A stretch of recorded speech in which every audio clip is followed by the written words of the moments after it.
Hi, everyone. I'm an alcoholic. My name's Al. Yeah, thanks, Brett. It was fortuitous. I had forgot that we'd even talked.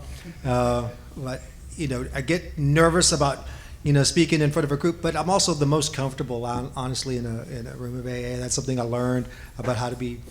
I'll be more honest with you guys and gals tonight than I probably am at any other time, which is like at work, because I have I do have a job. Let me get into my vital statistics. Besides I'm employed. Because it's my sober date is December 15th of 2001. So I just had 23 years a few weeks ago. I have a home group, and I have other groups that I'm a regular attendance of. Sometimes it's this one. If you see me, you'll see me here on Sunday morning. So I have a home group, I have a sponsor, and I am a sponsor. And those are the vital statistics. Those things literally keep me alive. All those things. And I got sober in Manhattan. My home group there was called PAX. I'm not from New York. I'm from Seguin, Texas. New York is someplace I ended up. I ended up a lot of places. I ended up a lot of places feeling like I was at the end of my rope. I'm not going to go through a drunkalogue. I will talk about my alcoholism, but we're not going to get a blow-by-blow account of my drinking. Honestly, I'm pretty sure if you're here and you're an alcoholic, you probably already know how to fuck shit up, and you probably don't need any pointers from me in that regard. But I will talk about alcoholism, and and it's not going to be my memoirs. I come from a stable household. And, I'm the fifth of 5 kids. The other 4, not in AA. Don't seem to need to be. I drew that card. That's what my dad said. He goes, you drew that lucky card, and we're playing cowboy. There's no trading it in for any other card. That's just what you are. My dad owned a bar, and I saw him drunk 0 times by the time he died. 0 times. He could never understand my drink. He never could. He knew what an alcoholic was because he married into a family of alcoholics. But, he just I run a business, so I drink 2 beers. Sundays during football season, maybe 3 over the course of, a 16-hour day. But, I never saw that man drunk 1 time, and he could never understand. Why wouldn't you stop, at some point before it's like you just never do stop, So we did not have an understanding of each other's drinking at all. And like I said, the other 4 kids, so boring. So boring. They all did everything that was expected of them, when it was expected of them, how it was expected of them. And they're still like that, And now that I've been sober for a while, I've been a member of my family, I feel like 23 years, even though we're all old. But, it's nice having, my problems today, because what's an AA meeting without somebody just telling you the problems that you're not going to be able to solve for me? It's like, I'm accountable to my family, my phone, makes noise all the time because family's reaching out to me. Like I said, I have a job. There's communications that are coming from them because they kind of expect me to do my job. I have sponsees, I have a sponsor, communication happens, and I actually participate in it. I'm not running from it. Boy, there was a time when a call from me, you would not answer that call. What does he need now? I've been at the end of my rope many times, and a call, especially a collect call from an institution, was just not going to get answered necessarily by anybody, except for one time by my 3-year-old niece who didn't know she was going to get a robot call, from jail. And that was an amends I had to make to my brother later, because it shocked him. That pissed him off, that she got that. So, my drinking was this. I'll talk a little bit about it. It's not going to be blow by blow, but here's how I drank. I drank normal. I had a normal drinking experience. The only thing is, my definition of normal is not a lot of people's definition of normal. Things did annoy me. Things did come to my attention. Things did piss me off. Things did disappoint me. But eventually, I learned to whatever a lot of things. Just, whatever, because it was hectic, especially as a kid, from this little town. And, it's a town, Seguin, Texas. You wouldn't give a shit about it unless you were from there.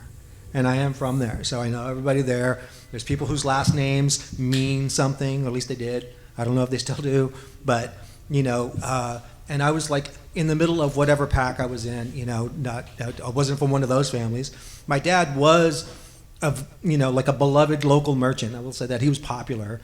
It was a time and a place when, like, in the town that size, here's the power structure. If we need somebody black in the thing, it would be this dude. If it was somebody brown, it would be my dad. He was that dude. He was popular. We had a popular, business store with a bar, and those first 4 kids set this, expectation of, like, the local teachers and other people that, here's going to be another one of those Castellanos guys. That's not what they got. It was normal in high school, to kind of at some point come, have a car. Everybody had like about 3 more cars than they had people living in the house, and I would get some kind of, hand-me-down car. And so I'm in high school, and I'm learning to drink and drive at the same time, as was everyone else my age. And I don't know how to not grab the attention of other people. So, like, with my drinking. So the first people to call me out on my drinking were 14 and 15-year-old kids, right? So nobody at that age is trying to drink like a gentleman. You're being a kid and you're experimenting with this, and it makes you all kinds of whatever, and you feel this and you feel that, and I should have fit in just normal, but there'd be a time to, like, why do you have to go that way that you go? I mean, I don't know. What are you talking about? We're kids. We meet at somebody's whatever field out there, and we're not there to get sober. We're there to burn it down, which I literally did at least once. But, so I had 14-year-old kids, talk to me about my drinking. In college, my fraternity sent me to my first AA meeting. A fraternity at Texas Tech University. Again, we did not pay dues to be sober with each other or to follow any kind of rule of any kind whatsoever. But an event happened at some kind of ski retreat that we had that wasn't even in Texas, much less on campus. But if it would have been today, it would have been in the news. Back then, whatever. It was trying to be shushed up, and like we was like, no drinking, 30 days. You will go to a meeting of AA, and one of us will go there to make sure that you go and make sure that you attend. And so that was I was not expecting that. And I went to this meeting in this barn in Lubbock, Texas, where they had, like, the shades, except for they were about like the side of this building, this huge shades up there, and all these farmers in overalls, and it was well attended like this. I'm like, why are y'all here? Did your fraternity make you come here too? Why are there so many people here? And it annoyed me that they were there willingly. I went to that one meeting, and then, after 30 days, I was in charge of the parties of this group. So we had a big party that, like, hey, it's been 30 days, and so I wasn't trying to get sober or anything like that. But, that's my experience with, how drinking would that's a progression. And the other thing is, like I said, I went to school to do one thing. I only ever wanted to do one thing, and that was be a band director. I was a band nerd. I majored in music. It took me almost 7 years to get a bachelor's degree, and then my first year of teaching, I burned that career. Like, I didn't get fired. I burned that career to the ground. I'm not teaching anywhere, at least not in Texas, and that was 91. So, and I whatevered that, I can whatever a lot of things, whatever, waking up in a wet bed, like, first of all, blackouts were special. Blackouts were a special thing. Wake up, where am I? This doesn't look like the ceiling of a jail. Cool. You know, if the light's like this and I see that it's 6:20, is it 6:20 a.m. or 6:20 p.m.? You know, and I had somebody that I would call and kind of verify which one that was. But sometimes the bed's wet, you know, and that used to piss me off. And then I learned you could just whatever that too. You know what? I slept in it for however long I slept in it already. I'm going to just go back to bed and we'll deal with it later, you know. Sometimes you have to make a hard decision if, like, you have to go to the restroom. Is it worth getting up? The bed's already wet. You know, like, what's the point, you know? So my standards are very adjustable that direction. Rapidly. I could not lower them fast enough as far as reality was actually settling down into the gravity of the alcoholism that I had. There was at some point, it was met and I was passed. And I was like, that got my attention, you know? This is not my first sober day. I've quit drinking many times, but I quit with some degree of earnestness in 1992. I did. You know, I had a real big event. It was a car crash, been in many, totaled 5 cars at one time, 4 of them police cars, the other one my parents. And it's because they were all parked together in front of the police station. It was probably the easiest collar of those guys, you know, law enforcement career. So just totaled these cars in a blackout, and I was not, you know, that got my attention because I'd been arrested, let out, they'll let me out in a few hours or maybe a few days or whatever. I was told I was going to be in big trouble, and it got my attention, and I did not drink for a little while. I went to meetings for a little while, you know. Somebody gave me a big book. Somebody said they were my sponsor. Somebody said a lot of things, and I said yes, yes, yes, yes, yes, and I kind of went with it momentarily. You know, I never really let any of that really grab hold, and then I had that. Here's one of the most dangerous thoughts I've ever had. I got this. I can manage this, you know, because I was getting farther and farther away from consequences, which was the only thing I ever measured my alcoholism by. Consequences got farther and farther away. It wasn't repeating. You know, I snuck in the back door with not the substance on our shade, but a leafy green one. This is cool. This is fine. Nothing's going wrong. You know, kind of walk down a little bit that way. Not doing anything. I would show up to AA once a year, though. Get a coin. You know, when you're sober, probably with red eyes, high as shit, you know, and, 2 years, ooh, we're doing great. Now, who are you? You know, and then, eventually, that first drink made sense. It's like none of it ever happened. All of it had happened.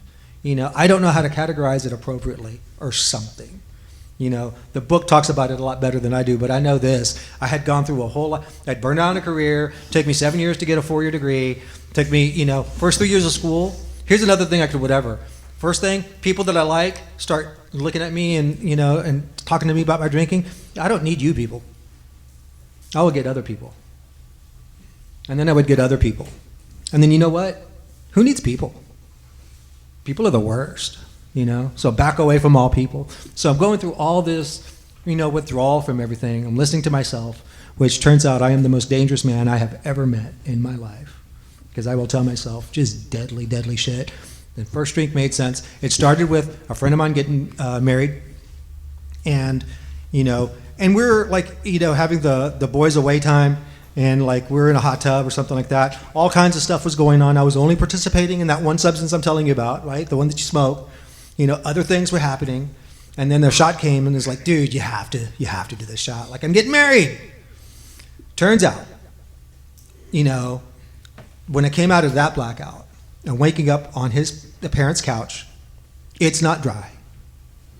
That happened. That just happened to me a few times. I mean, I pissed my bed. That's one of my things. I get drunk, I get belligerent, I get fired, I piss my bed, and I get arrested. Those are things that I just would whatever that shit. But I'm getting up, and there they are. They go, he's coming too, and they're talking to their son, my friend, the groom, who got married last night, and he's waiting for me to wake up. He's not happy.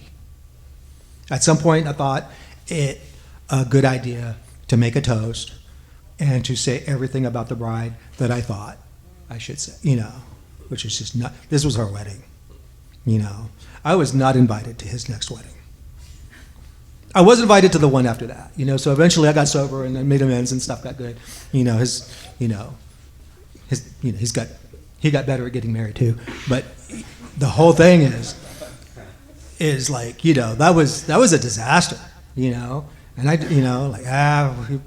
you'll get over it, because you either would or you wouldn't, move, Lubbock is my problem. Austin is my problem. San Antonio is my problem. That's why I ended up in New York. 9/11 happened. I got out of TDC. That happened.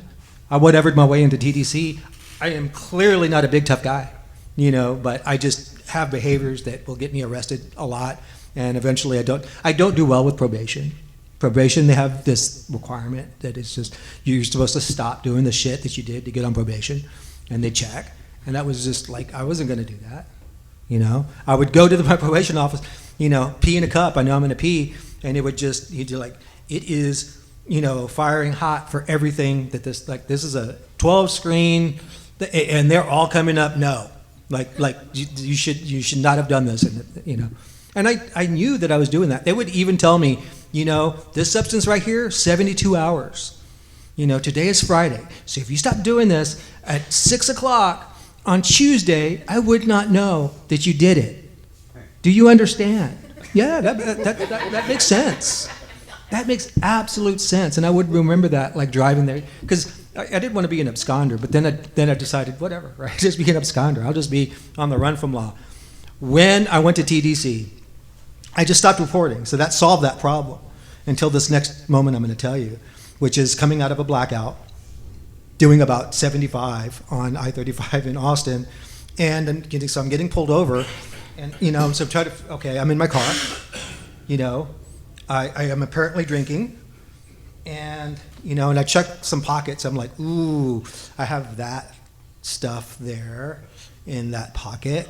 Under my tongue is another stuff. Anyway, so that's how it pulls up. The car's not registered. My license is long suspended. I haven't reported to probation in a while. This wasn't going to go well. So it didn't go well. And that's what led me to TD. So I went there, did short time, I did 13 months. And when I get out, 9/11 had just happened. So I'm like, I bet you the police in New York City have things better to do than deal with my stupid ass. So I went there. And my sister was living there. And no one was, my family was having anything to do with me. She volunteered, probably because how the hell is he going to get up here? Well, somebody, bought me a bus ticket because, they were they thought it would be a good idea for me to be that far away from them, And so they're like, here's a one-way ticket. I thought, yay, I won. And he knew, I don't know, I won. Texas won. So I end up over there. And so she meets me. And she's looked up a meeting, and she said, AA worked for you. Where she got that, I don't know. She knew that I went. No one's calling me a winner. I'm not the winner of my family at that time. But I land there. She looked up a meeting in her neighborhood. She lived in a nice neighborhood, the Upper East Side of Manhattan. So she looked up a meeting, and I go there. It's the middle of December. It's winter, and in this little church activity-built room or whatever it was, on 91st and Park Avenue are these old people that look like they live on Park Avenue. The ladies are in pearls and furs. The men have hats, gloves, belts, just shit that oh, you're rich. You're wearing a belt. And and it's about maybe 16 people, and they have probably been going to the meeting with each other for a lot of years, right? And so they conduct their meeting. They had great snacks, though. I remember that. I remember that it was a nice snack table. And so they were like, is there anybody here for the first time? And then every eye just looked at me. But clearly, I stick out like a sore thumb here. So, yeah, I knew. And this nice lady, she came up to me, and I thought she was giving me the bum's rush. She goes, there's other meetings in this neighborhood that you might like. And I thought she was telling me, don't come here, you're not our kind. But what she was doing, she was like, here's this meeting, and, it's younger. I was younger. It's younger, it's big, it's vibrant. There's lots of guys there. You might, vibe with somebody. I'm sure she didn't say that, but whatever. She said, but it was tomorrow. And so I don't know if the miracle is that I went to that first meeting that my sister looked at, but a big miracle is that I went to that second one. Here is this person that I thought was absolutely, just whatever. And I went, and, I said, okay. And I actually went. It was walking distance. I went there at this church, St. Ignatius Loyola. It's on the corner of 84th and Park Avenue. It's Jackie Onassis's, who was still alive then, church that she went to. I go to this meeting, big beginners meeting. And, and there was, most rooms, especially a bigger room, has this guy that's looking out for the new guy, just looking. And I could just spot that. And so I'm avoiding his eyes at all costs. And at some point we locked eyes. And he just started walking towards me. Like, fuck. God damn it. Here's this guy. He's that guy. He's definitely going to be that guy. And he was that guy. How you doing?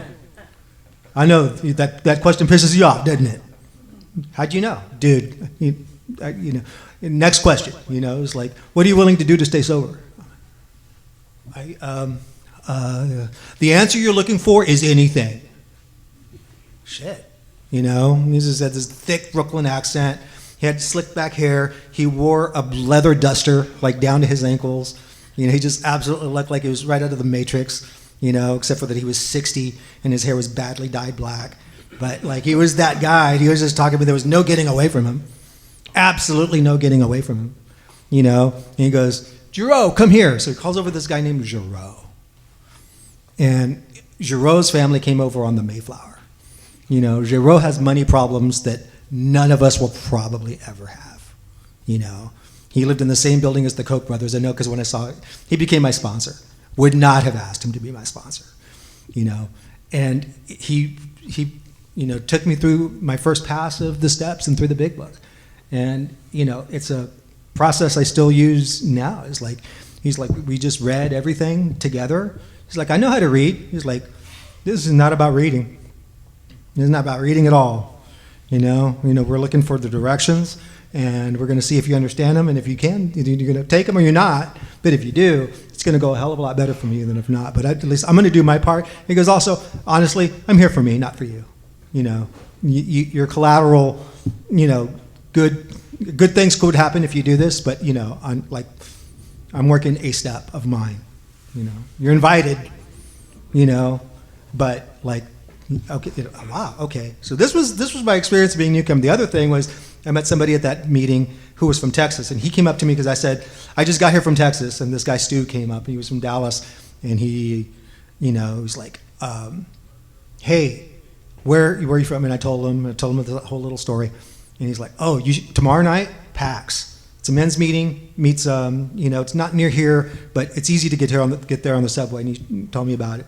And I went there, and it's a men's meeting that met on Mondays, Tuesdays, and Thursdays. Mondays is a big book meeting on the main floor, the basement, smaller room, grumpy old guys studying the big book. Tuesdays, step meeting. Step 1, big book. Step 1, 12 and 12. Step 2, big book. Step 2, 12 and 12. That's how Tuesdays went. Thursdays, speaker night. And, so I got there, and I'm in the beginner's room, and it's about, 2 or 3 of these tables with about between 16 and 20 guys in there, and then 300 other guys. Speaker who spoke on a beginner topic, and then it went through the beginners, and then those other guys are just there. They're just there. I was like, what are you doing here? You're not even going to get to talk. And they were sponsee shopping. They were there. They had time. And, would go around the room, and, like good speakers there. I think that's the only service commitment at that group I never had. Getting somebody to talk to the new guys.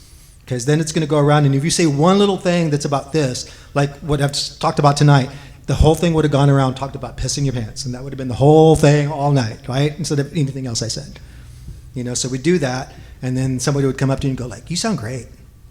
Which I now know means you need a sponsor. What step are you on? Maybe get back to it. Whatever. But it's a good meeting. At some point after a while, I ventured downstairs to the big book meeting. And that was, and then I spent a lot of years down there, loved that meeting. And then they're like, you know what? Go back upstairs. Go back upstairs and be not the new guy. And I love that that group. I did not want to be a part of that group. I ended up changing sponsors. My first one just got other commitments. And there was these different, it was a big meeting like that, and there was all these different, it was like middle school, like here's the nerds, here's the jocks, here's, whatever, here's the theater kids, and I'm looking for the crowd that I wanted. That's not the crowd that was inviting me out, because there was like all the tattooed guys who I thought were bikers. They were all chefs. And then there was like the people wearing suits. And then there was like, like the cool gay guys, like the guys that like do like Julia Roberts hair and like that. None of those people were like, it was the suits that, that invited me out. And so I'd go play cards with them at like their penthouse and stuff. I'm like, I just, feeling so out of place. But they were good guys. And I got this one guy there named Brian. And he was even more like, the way we went through it was like we didn't go through stories, and he didn't tell you, what Evie's name was or anything like that. He was like, we went verb, verb, verb, verb, verb, verb, verb. Just the verbs in every sentence throughout the whole book. Every one. It was like, what's the story about this? He goes, you want to know about the story? Go to that Monday downstairs crowd. They know all of that shit. Talk to them.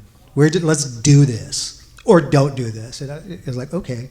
He's still my guy today because he talks to me like that. He's just very like, I ain't got time for this shit. But he does. He has definitely listened to a lot of my shit. But we went through it. We went through the stuff. And, so that was my experience with that. I've got to get some commitments there. My first one, first at that first church, the Jackie Onassis one, I got to be the coffee guy like day one. I'm like, y'all don't have any kind of, 3 days ago, I lived in Huntsville. And you're giving me the keys to this church on the corner of 84th and Park. Should y'all talk to somebody? Is this a good idea? But I did show up early. They told me what to do. Show up about an hour and a half early, make the coffee, then, talk to this guy. He's going to give you some money. You're going to go to the store. You're going to buy some cookies. You're going to come back. Everyone's going to complain about it. That's, okay. And that's how that went. So AA is really good about telling the new guy how to be a new guy who stays. That's my experience with it. Not knowing anything, you gave me something to do. You gave me somebody to talk to, something, somebody to listen to, and clear-cut directions to take, And they were the same everywhere. Even though these different rooms had different personalities, even my home group had different personalities in it, I was given clear-cut directions in there.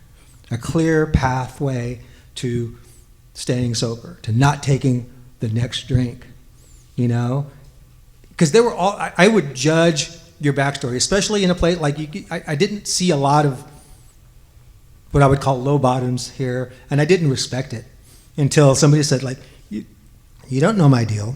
That's when the topic went from drunkalog to alcoholism, to fear, to like being a disappointment, to feeling like, why bother? Why bother drinking? Why bother not drinking? And that was the one that really got my attention, because it does come to a point where, like, I know how to just dive into a bottle, but sometimes it's like, I don't want to do either.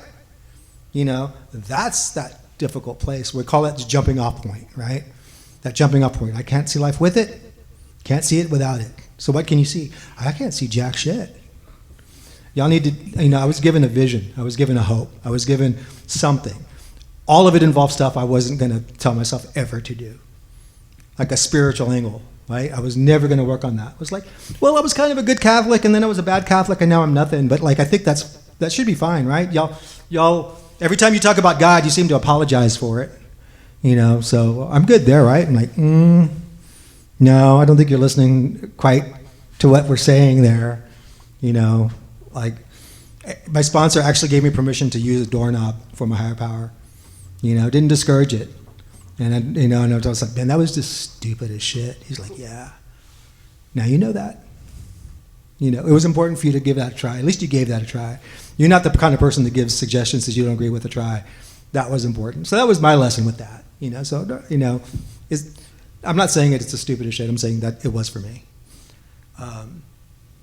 Got through that, and was able to get a year. When I got a year, I was like, what's the big deal about this? We didn't have the chips that y'all have to, there was not like the 1, 2, 3, all the, It was like we did do 90 days because you counted days in the meeting, 0 to 90, and then it was the years.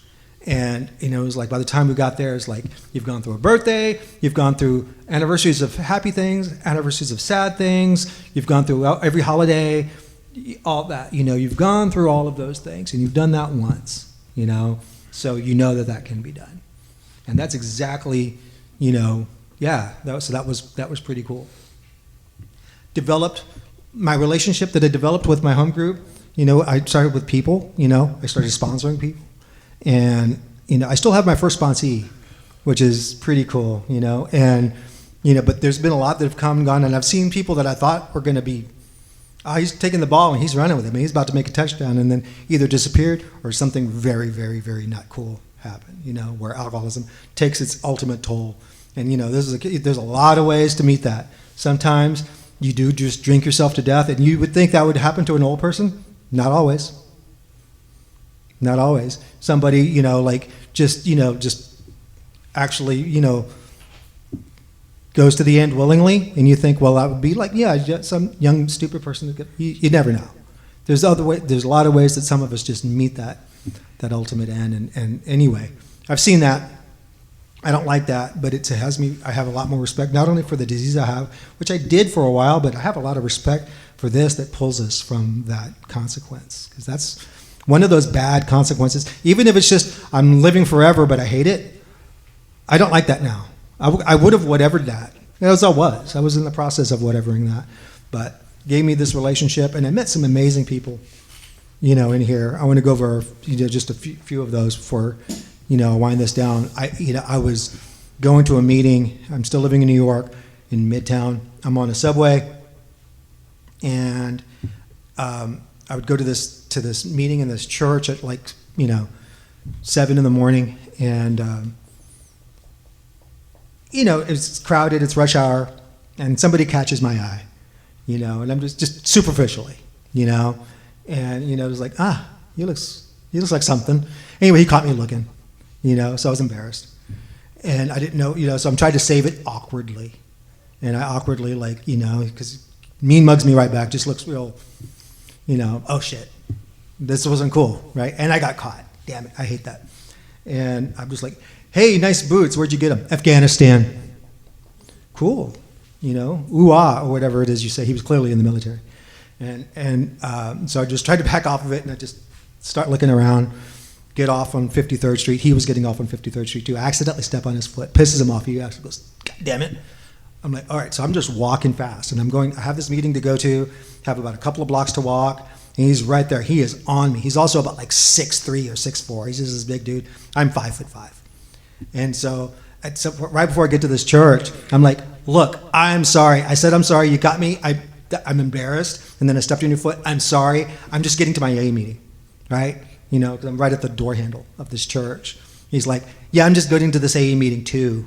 I'm the speaker this morning. I'm like, oh, well, hi, I'm Al, whatever. We ended up laughing about that later. He's my best friend in sobriety. He's my absolute best friend in sobriety. We are, it says we are people who would not mix. We are people who would not mix. His wife is like a best-selling Christian author. I'm somebody that would take their boys out, for a day, so that they could do their Christmas wrapping done, we would not have naturally been the buds that we are. We're good buds. We got to learn a lot about each other, hung out a lot. We, go to Yankees game and whatever. We did stuff in meetings. It was cool. I love that AA has given me so many unexpected things, and we respect each other's program. And, ended up taking him to, the service took him to San Diego, and now he's in Virginia Beach. Took me to Texas. I'm not in the service. I took myself to Texas, but anyway, it was just great to get a relationship like that. And then I got to sponsor. There's somebody that I work at a treatment facility. I'm not a counselor or anything like that. I deal with other things. I'll deal with the nuts and bolts of stuff like that. But I love that I work there. But I have a sponsee that is the clinical director of a big treatment center in New York, and his story, he went through some things, and we're doing and he has PTSD, which he was not treating, And some of those symptoms showed up in his, when I heard his fifth step, and then we're going over amends. And then, I don't know if you've ever seen these symptoms or know what I'm talking about, but we were in a diner after that, probably that same meeting. We were like, 7 a.m. at a diner in Midtown. And he started to really exhibit some big symptoms. He started to go into his shirt. He eventually turned into a puddle. He's down at my feet at this booth. And we were in this crowded diner in the morning. I'm like, now my friend Matthew, the one that I met in the subway, he has that, but he treats it. And he's in AA and he's sober. And so eventually we get this other man up and we're walking around. And I'm like, dude, I don't have anything for this, but I got a friend. He's sober and he's my buddy and he I think he might be helpful. Can I give him a call? And he's not even talking yet, but he nods his head. Get on my phone. And he's in San Diego at that time. So 7 is like 4, in San Diego. He answers it right off the bat. Hey, what's up? And he didn't say it like, hey, what the fuck's up? Why are you calling me this early? He's like, like an alcoholic calling another alcoholic. Hey, what's up? I said, hey, I've got this. I told him what's up. I just told him what was up. He's like, where is he?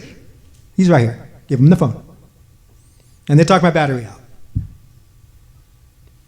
And, whatever they said was a language between those two people of, somebody with a problem and somebody with a solution to that problem. And I was exactly where I was supposed to be, in the middle. Early on, I was told, get in the middle of the herd, stay there. That's the safest part of the herd. The ones on the edge are the ones that get picked out. Who's on the edge? New, because you just don't know any better. Old, because you're tired. Middle, It's always a decision. It's always a decision to get in the middle of stuff, and I don't know how to even express the gratitude that I get. There's tools. The latest tool that I'm learning is that, like, when I have it all figured out, think again. It talks about having this open mind a lot. And talks about being able to learn how to change ourselves on spiritual principles without an expiration date. I get to change, and I get to keep knowing, keep learning, and I get to keep changing.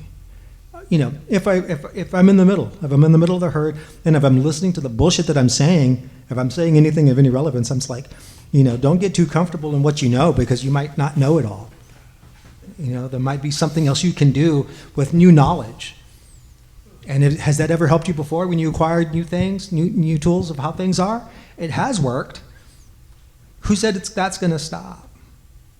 So, I'm so grateful for what I got. I came to get arrested less. I came to get, wake up in a dryer bed. My bar was set real low. But I did come in, And some of us in here did know what we were talking about. Especially the ones that didn't say, I'm the answer. There are people that were like, the answer is actually here. And here's what that looks like. And they'd point to people who looked like they were following the principles. And then they'd be like, and here's what not doing that looks like. And there'd be other people in the room that exhibited what that looked like. Clear, in color, right there before my eyes. Choice is yours. You say you don't have the power of choice, you can choose. It doesn't have to be like this anymore.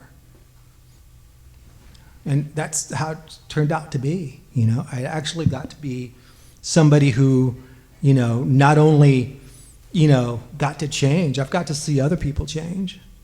And, that is a huge energy for me. It's a huge spiritual energy to see people come in absolutely no hope. Don't have anything materially going on for them whatsoever. I see this at work too. It's a big spot. We have 162 beds. It's not 162 people trying their hardest to get all this and to get it changed. It is not that at all. But what's interesting is there are those there are those who try to shine by the usual bullshit. And then, there are some who are they're in you can see that they're in just in that mode of I don't know what I need to know right now, but I know it's not what I already know. You know, they don't have something figured out. People, because it's easy to scheme. I was a schemer. The ironic thing about me working at a treatment center is I've been to treatment like 5 times. None of those times went well. I was definitely the person that they were having meetings like the ones I attend on a daily basis about like, why the fuck are we letting her stay? You know, she's using this like a hotel. You know, we're not a boarding social whatever. You know, I was definitely that person. I stole anything that I could steal, especially if it was food. I was definitely hanging around where I shouldn't hang around. All of whatever the rule was. You know, it was my job to figure out how to break it. And whatever, you know, and now like I'm the supervisor of the staff that's enforcing all those rules right now. My sponsor loves this for me. He goes, listen to you. He also loves it when I complain about AA. Like I'm going to move to New York and here, he goes, they do it all wrong. You know, and I said that for so long because, you know, my biggest thing is this pause you'll have in the Lord's Prayer. I don't get it. Give us this day our daily bread. Why do you pause? I don't know. But you do, and now I do. Begrudgingly. What am I going to do? But, you know, so I'm complaining about meetings to my sponsor, and he's laughing. That's his thing. And then I'm like, what are you laughing at, Brian? He's like, listen to how important AA is to you. You know? They're doing it wrong. That means you think there's a way to do it right. It's probably bullshit, but at least you have this important thing. You think something. You think highly of something. That's something, you know. But, you know, and here's what we'll say all the time. My sponsors have heard this a long time. Be where your feet are. You know where you are? Houston. Just put that fucking pause in there, man. Like, what's it going to do? Kill you? It's not going to kill you, man. You know, just do it. It's the same prayer. You know, that's your own bullshit. You know, the world doesn't always go how you think it should go. And how many times has that been to yours and the world's benefit? Like, yeah, frequently. You know, I get that. You know, the whole spiritual end of this, and I haven't talked a lot about that, but like, here's another great sponsor question. Listen to the whole thing. Where's God in that? You know, well, here's what they're doing wrong, and here's how I see it. Yeah, heard that clear. I'm not even saying, not judging either one of the things. I'm just asking where that is. Who's going to change? 8 billion people are going to change to you? Or maybe we flip. What's happening? Because you're just saying how it's just not going to work, and that's probably going to be true. And, you know, so that's, I didn't have that tool. I did not know, just because I don't want to change, and I never do, by the way. If I think I'm right, I don't want to change it. That I do is this incredible thing, you know. At first, I realized I could. And then it was like, well, if it'll shut you up. But, you know, but then it's like, I realized that maybe this is like, maybe I can, and then it's all better, you know. The thing is, I'm willing to try it. I know I'm not going to just snap my finger and change because, you know, whatever. I do need spiritual help. I do need to stop, see that it's possible, know that I'm not going to do it. Like, I'm just not going to do it because, you know, I'd rather live in misery than change anything about me, that I attempt anything, you know, by retreating, being quiet, saying something to something, and then a result happens that's not how I thought it was going to go. Which I just thought, like, well, this just now sucks, right? That's why I would just move, you know, change zip codes. I think that's easier than anything else, right? Stupid changes like that, or just, you know, physical changes rather than changing inward, you know. So anyway, yeah, AA gave me all this stuff, you know, and I haven't had to take a first drink in a long time, and I haven't thought about it, you know. I got married in sobriety, didn't have to drink. Got divorced in sobriety, didn't have to drink. Lost my second parent in sobriety, didn't have to drink. You know, did it cross my mind? Sure. Didn't have to. Didn't have to. I had a lot of people rally around there. When my mom was dying, Matthew, same guy, same Navy kid Matthew, you know, and I was like, well, I don't know what's going on, man. There's, you know, pray for God's will because that's what you're going to get. And then when it happens, you're not praying for her to die. You're praying for God's will, which we've just already established is something like he's a very religious person. I'm not. You know, our conversations were great. You know, I got to learn stuff I I didn't know I signed up for. It was amazing, and so anyway, I'm grateful for that. Grateful for AA, grateful for my sobriety, and thank you for listening to me.